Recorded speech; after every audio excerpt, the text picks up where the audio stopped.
श्री शिवाय नमस्तुभ्यम। शिव पुराण की कथा सुनने वाले सभी भक्तों का आज की कथा में हार्दिक स्वागत है। भगवान भोलेनाथ और माता पार्वती की कृपा सदैव आप पर बनी रहे। शिव पुराण की कथा में आजकल आप सुन रहे हैं 12 ज्योतिर्लिंगों के प्रादुर्भाव की कथा, और इस क्रम में 3 ज्योतिर्लिंग की कथा आप सुन चुके हैं, सोमनाथ, मल्लिकार्जुन और महाकालेश्वर। इससे आगे की कथा आप आज की वीडियो में सुनने वाले हैं। और आज की कथा में सबसे पहले आप सुनने वाले हैं विंध्य की तपस्या, ओंकार में परमेश्वर लिंग के प्रादुर्भाव और उसकी महिमा का वर्णन। ऋषियों ने कहा, हे महाभाग सूत जी, आपने अपने भक्त की रक्षा करने वाले महाकाल नामक शिवलिंग की बड़ी अद्भुत कथा सुनाई है। अब कृपा करके चौथे ज्योतिर्लिंग का भी परिचय दीजिए। ओंकार तीर्थ में सर्वपातकहारी परमेश्वर का जो ज्योतिर्लिंग है उसके आविर्भाव की कथा भी सुनाइए। सूत जी बोले, हे महर्षियों, ओंकार तीर्थ में परमेश्वर संज्ञक ज्योतिर्लिंग जिस प्रकार प्रकट हुआ है वह बताता हूँ, उसे प्रेम से सुनो। एक समय की बात है, भगवान नारद मुनि गोकर्ण नामक शिव के समीप जाकर बड़ी भक्ति के साथ उनकी सेवा करने लगे। कुछ काल के बाद वे मुनिश्रेष्ठ वहाँ से गिरिराज विंध्य पर आए और विंध्य ने वहाँ बड़े आदर के साथ उनका पूजन किया। मेरे यहाँ सब कुछ है, कभी किसी बात की कमी नहीं होती। इस भाव को मन में लेकर विंध्याचल नारद जी के सामने खड़ा हो गया। उसकी वह अभिमान भरी बात सुनकर अहंकार नाशक नारद मुनि लंबी सांस खींचकर चुपचाप खड़े रह गए। यह देखकर विंध्य पर्वत ने पूछा, आपने मेरे यहाँ कौन सी कमी देखी है? आपके इस तरह लंबी सांस खींचने का क्या कारण है? नारद जी ने कहा, भैया, तुम्हारे यहाँ सब कुछ है, फिर भी मेरू पर्वत तुमसे बहुत ऊंचा है। उसके शिखरों का विभाग देवताओं के लोकों में भी पहुंचा हुआ है, किंतु तुम्हारे शिखर का भाग वहां कभी नहीं पहुंच सका है। सूत जी कहते हैं, ऐसा कहकर नारद जी वहां से जिस तरह आए थे उसी तरह चल दिए, परंतु विंध्य पर्वत मेरे जीवन आदि को धिक्कार है, ऐसा सोचता हुआ मन ही मन संतप्त हो उठा। अच्छा, अब मैं विश्वनाथ भगवान शंभु की आराधना पूर्वक तपस्या करूंगा, ऐसा हार्दिक निश्चय करके वह भगवान शंकर की शरण में गया। तदनंतर जहाँ साक्षात ओंकार की स्थिति है वहाँ प्रसन्नता पूर्वक जाकर उसने शिव की पार्थिव मूर्ति बनाई और 6 मास तक निरंतर शंभु की आराधना करके शिव के ध्यान में ही तत्पर होकर वह अपनी तपस्या के स्थान से हिला तक नहीं। विंध्याचल की ऐसी तपस्या देखकर पार्वती पति प्रसन्न हो गए। उन्होंने विंध्याचल को वह अपना स्वरूप दिखाया जो योगियों के लिए भी दुर्लभ है। वे प्रसन्न होकर उस समय उससे बोले, विंध्य, तुम मनोवांछित वर मांगो, मैं भक्तों को अभिष्ट वर देने वाला हूँ और तुम्हारी तपस्या से प्रसन्न हूँ। विंध्य बोला, हे देवेश्वर शंभो, आप सदा ही भक्तवत्सल हैं। यदि आप मुझ पर प्रसन्न हैं तो मुझे वह अभिष्ट बुद्धि प्रदान कीजिए जो अपने कार्य को सिद्ध करने वाली हो। भगवान शंभु ने उसे वह उत्तम वर दे दिया और कहा, पर्वतराज विंध्य, तुम जैसा चाहो वैसा करो। इसी समय देवता तथा निर्मल अंतःकरण वाले ऋषि वहां आए और शंकर जी की पूजा करके बोले, हे प्रभु, आप यहाँ स्थिर रूप से निवास करें। देवताओं की यह बात सुनकर परमेश्वर शिव प्रसन्न हो गए और लोगों को सुख देने के लिए उन्होंने सहर्ष वैसा ही किया। वहां जो एक ही ओंकार लिंग था वह 2 स्वरूपों में विभक्त हो गया। प्रणव में जो सदाशिव थे वे ओंकार नाम से विख्यात हुए, और पार्थिव मूर्ति में जो शिव ज्योति प्रतिष्ठित हुई उसकी परमेश्वर संज्ञा हुई। परमेश्वर को ही अमलेश्वर भी कहते हैं। इस प्रकार ओंकार और परमेश्वर ये दोनों शिवलिंग भक्तों को अभिष्ट फल प्रदान करने वाले हैं। उस समय देवताओं और ऋषियों ने उन दोनों लिंगों की पूजा की और भगवान वृषभध्वज को संतुष्ट करके अनेक वर प्राप्त किए। तत्पश्चात देवता अपने अपने स्थान को गए और विंध्याचल भी अधिक प्रसन्नता का अनुभव करने लगा। उसने अपने अभिष्ट कार्य को सिद्ध किया और मानसिक परिताप को त्याग दिया। जो पुरुष इस प्रकार से भगवान शंकर का पूजन करता है वह माता के गर्भ में फिर नहीं आता और अपने अभिष्ट फल को प्राप्त भी कर लेता है, इसमें कोई संशय नहीं। सूत जी कहते हैं, हे महर्षियों, ओंकार में जो ज्योतिर्लिंग प्रकट हुआ और उसकी आराधना से जो फल मिलता है वह सब यहाँ तुम्हें बता दिया। इसके बाद मैं उत्तम केदार नामक ज्योतिर्लिंग का वर्णन करूंगा। अब आप सुनेंगे केदारेश्वर तथा भीम शंकर नामक ज्योतिर्लिंगों के आविर्भाव की कथा तथा उनके महात्म्य का वर्णन। सूत जी कहते हैं, हे ब्राह्मणों, भगवान विष्णु के जो नर और नारायण नामक 2 अवतार हैं और भारतवर्ष के बद्रिकाश्रम तीर्थ में तपस्या करते हैं, उन दोनों ने पार्थिव शिवलिंग बनाकर उसमें स्थित होकर पूजा ग्रहण करने के लिए भगवान शंभु से प्रार्थना की।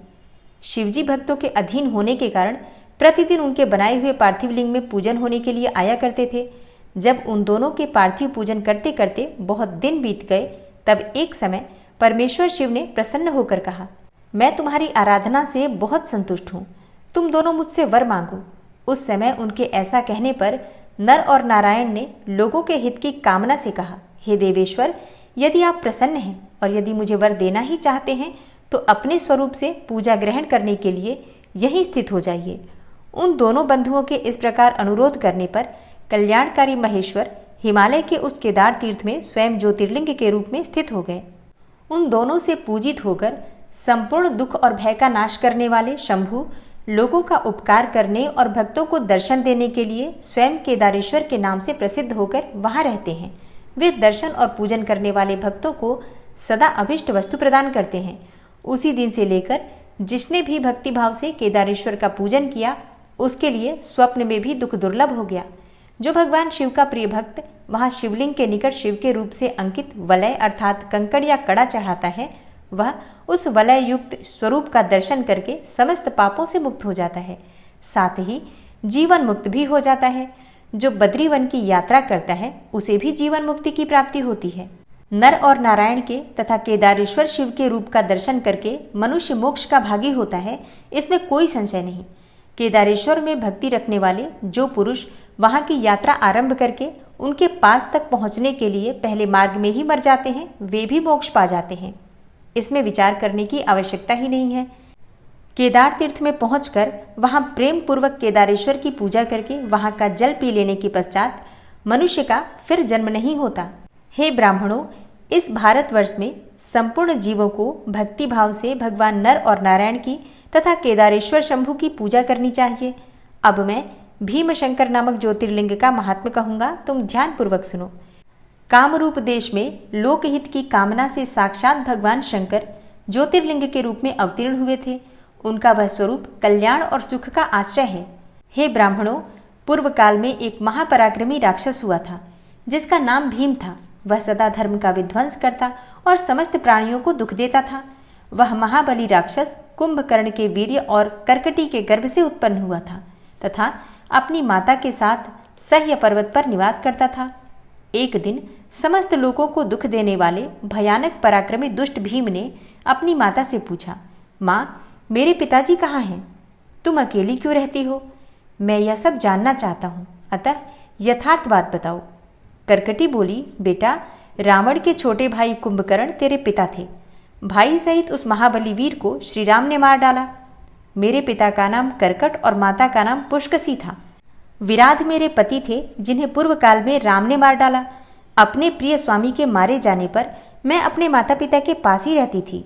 एक दिन मेरे माता पिता अगस्त्य मुनि के शिष्य सुतीक्ष्ण को अपना आहार बनाने के लिए गए। वे बड़े तपस्वी और महात्मा थे। उन्होंने कुपित होकर मेरे माता पिता को ही भस्म कर डाला। वे दोनों मर गए। तब से मैं अकेली होकर बड़े दुख के साथ इस पर्वत पर रहने लगी। मेरा कोई अवलंब नहीं रह गया। मैं असहाय और दुख से आतुर होकर यहाँ निवास करती थी। इसी समय महान बल और पराक्रम से संपन्न राक्षस कुंभकर्ण, जो कि रावण के छोटे भाई थे, यहाँ आए और उन्होंने बलात् मेरे साथ समागम किया। फिर वे मुझे छोड़कर लंका चले गए। तत्पश्चात तुम्हारा जन्म हुआ। तुम भी अपने पिता के ही समान महान, बलवान और पराक्रमी हो। अब मैं तुम्हारा ही सहारा लेकर यहाँ कालक्षेप करती हूँ।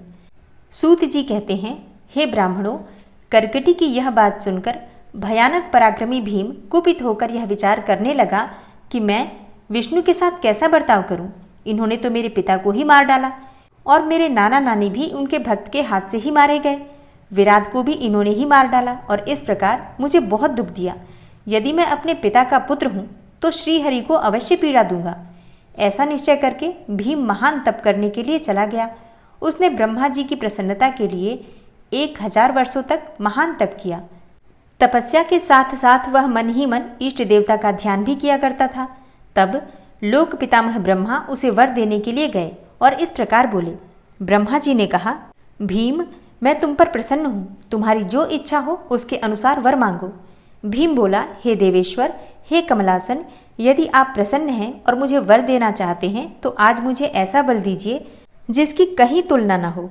सूत जी कहते हैं, ऐसा कहकर उस राक्षस ने ब्रह्मा जी को नमस्कार किया और ब्रह्मा जी भी उसे अभिष्ट वर देकर अपने धाम को चले गए। ब्रह्मा जी से अत्यंत बल पाकर राक्षस अपने घर आया और माता को प्रणाम करके शीघ्रतापूर्वक बड़े गर्व से बोला, माँ, अब तुम मेरा बल देखो। मैं इंद्र आदि देवताओं तथा उनकी सहायता करने वाले श्रीहरि का महान संहार कर डालूंगा। ऐसा कहकर भयानक पराक्रमी भीम ने पहले इंद्र आदि देवताओं को जीता और उन सबको अपने अपने स्थान से निकालकर बाहर किया।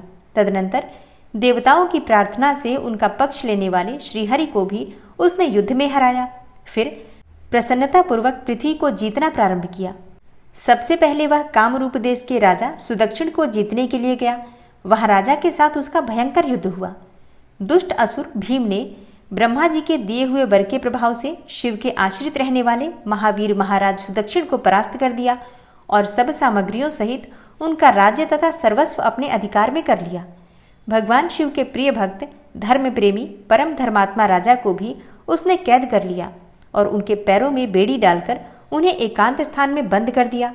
वहां उन्होंने भगवान की प्रीति के लिए शिव की उत्तम पार्थिव मूर्ति बनाकर उन्हीं का भजन पूजन करना प्रारंभ किया। उन्होंने बारंबार गंगा जी की स्तुति की और मानसिक स्नान आदि करके पार्थिव पूजन की विधि से शंकर जी की पूजा संपन्न की। विधि पूर्वक भगवान शिव का ध्यान करके वे प्रणव युक्त पंचाक्षर मंत्र ओम नमः शिवाय का जप करने लगे।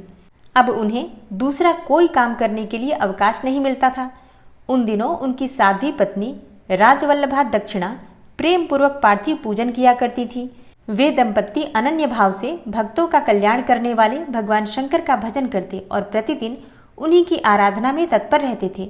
इधर वह राक्षस वर के अभिमान से मोहित होकर यज्ञ कर्म आदि सब धर्मों का लोप करने लगा और सबसे कहने लगा कि तुम लोग सब कुछ मुझे ही दो। हे महर्षियों, दुरात्मा राक्षसों की बहुत बड़ी सेना साथ लेकर उसने सारी पृथ्वी को अपने वश में कर लिया। वह वेदों, शास्त्रों, स्मृतियों और पुराणों में बताए हुए धर्म का लोप करके शक्तिशाली होने के कारण स्वयं ही सबका उपभोग करने लगा। तब सब देवता तथा ऋषि अत्यंत पीड़ित होकर महाकोशी के तट पर गए और शिव का आराधन तथा स्तवन करने लगे। उनके इस प्रकार स्तुति करने पर भगवान शिव अत्यंत प्रसन्न होकर देवताओं से बोले, हे देवगण तथा हे महर्षियों, मैं प्रसन्न हूँ, वर मांगो, तुम्हारा कौन सा कार्य सिद्ध करूं?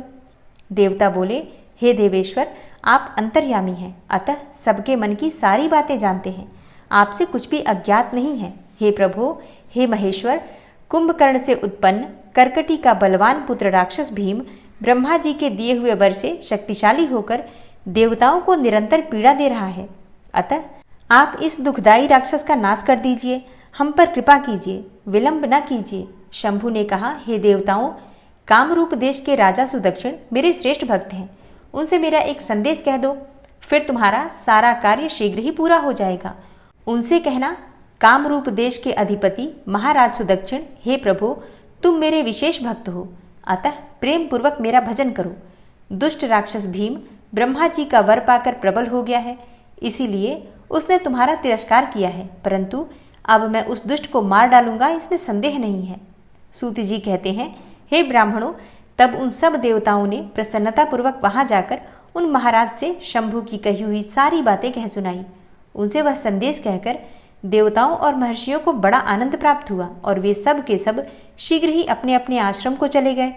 इधर भगवान शिव भी अपने गणों के साथ लोकहित की कामना से अपने भक्त की रक्षा करने के लिए सादर उसके निकट गए और गुप्त रूप से वहीं ठहर गए।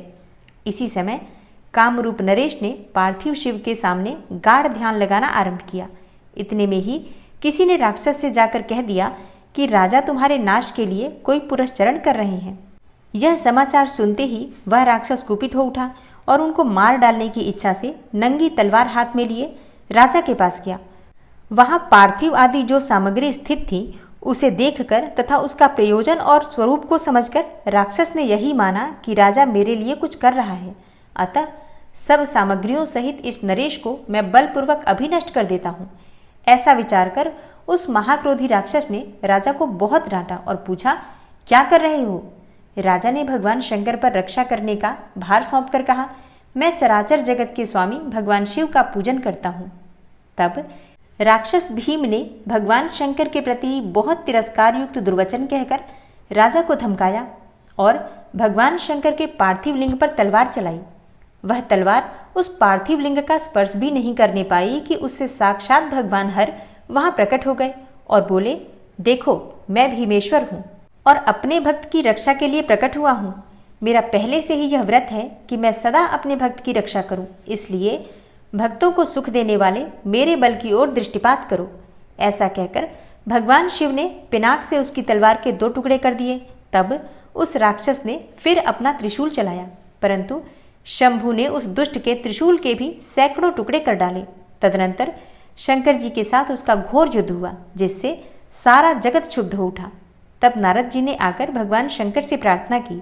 नारद बोले, लोगों को भ्रम में डालने वाले हे महेश्वर, हे मेरे नाथ, आप क्षमा करें, क्षमा करें।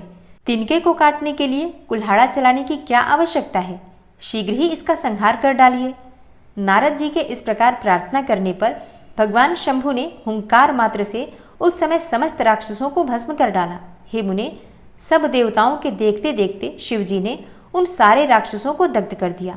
तदनंतर भगवान शंकर की कृपा से इंद्र आदि समस्त देवताओं और मुनीश्वरों को शांति मिली तथा संपूर्ण जगत स्वस्थ हुआ। उस समय देवताओं और विशेषतः मुनियों ने भगवान शंकर से प्रार्थना की कि हे प्रभु, आप यहाँ लोगों को सुख देने के लिए सदा निवास करें। यह देश निंदित माना गया है, यहाँ आने वाले लोगों को प्रायः दुख ही प्राप्त होता है, परंतु आपका दर्शन करने से यहाँ सबका कल्याण होगा। आप भीम शंकर के नाम से विख्यात होंगे और सबके संपूर्ण मनोरथों की सिद्धि करेंगे। आपका यह ज्योतिर्लिंग सदा पूजनीय और समस्त आपत्तियों का निवारण करने वाला होगा। सूत जी कहते हैं, हे ब्राह्मणों, उनके इस प्रकार प्रार्थना करने पर लोक हितकारी एवं भक्तवत्सल परम स्वतंत्र शिव प्रसन्नतापूर्वक वहीं स्थित हो गए। और अब आप सुनेंगे विश्वेश्वर ज्योतिर्लिंग और उनकी महिमा के प्रसंग में पंचक्रोशी की महत्ता का प्रतिपादन। सूत जी कहते हैं, हे मुनिवरों, अब मैं काशी के विश्वेश्वर नामक ज्योतिर्लिंग का महात्म्य बताऊंगा, जो महापातकों का भी नाश करने वाला है। तुम लोग ध्यान पूर्वक सुनो। इस भूतल पर जो कोई भी वस्तु दृष्टिगोचर होती है, वह सच्चिदानंद स्वरूप निर्विकार एवं सनातन ब्रह्म रूप है। अपने कैवल्य अर्थात अद्वैत भाव में ही रमने वाले उन अद्वितीय परमात्मा में कभी 1 से 2 हो जाने की इच्छा जागृत हुई। फिर वे ही परमात्मा सगुण रूप में प्रकट होकर शिव कहलाए। वे शिव ही पुरुष और स्त्री 2 रूपों में प्रकट हो गए। उनमें जो पुरुष था उसका शिव नाम हुआ और जो स्त्री हुई उसे शक्ति कहते हैं। उन चिदानंद स्वरूप शिव और शक्ति ने स्वयं अदृष्ट रहकर स्वभाव से ही 2 चेतनों प्रकृति और पुरुष की सृष्टि की। हे मुनिवरों, उन दोनों माता पिताओं को उस समय सामने न देखकर वे दोनों प्रकृति और पुरुष महान संशय में पड़ गए। उस समय निर्गुण परमात्मा से आकाशवाणी प्रकट हुई, तुम दोनों को तपस्या करनी चाहिए, फिर तुमसे परम उत्तम सृष्टि का विस्तार होगा। वे प्रकृति और पुरुष बोले, हे प्रभो, हे शिव, तपस्या के लिए तो कोई स्थान है ही नहीं, फिर हम दोनों इस समय कहाँ स्थित होकर आपकी आज्ञा के अनुसार तप करें। तब निर्गुण शिव ने तेज के सारभूत 5 कोस लंबे चौड़े शुभ एवं सुंदर नगर का निर्माण किया, जो उनका अपना ही स्वरूप था। वह सभी आवश्यक उपकरणों से युक्त था। उस नगर का निर्माण करके उन्होंने उसे उन दोनों के लिए भेजा। वह नगर आकाश में पुरुष के समीप आकर स्थित हो गया। तब पुरुष अर्थात श्रीहरि ने उस नगर में स्थित होकर सृष्टि की कामना से शिव का ध्यान करते हुए बहुत वर्षों तक तप किया। उस समय परिश्रम के कारण उनके शरीर से श्वेत जल की अनेकों धाराएं प्रकट हुई, जिनसे सारा शून्य आकाश व्याप्त हो गया। वहां दूसरा कुछ भी दिखाई नहीं देता था। उसे देखकर भगवान विष्णु मन ही मन बोल उठे, यह कैसी अद्भुत वस्तु दिखाई देती है।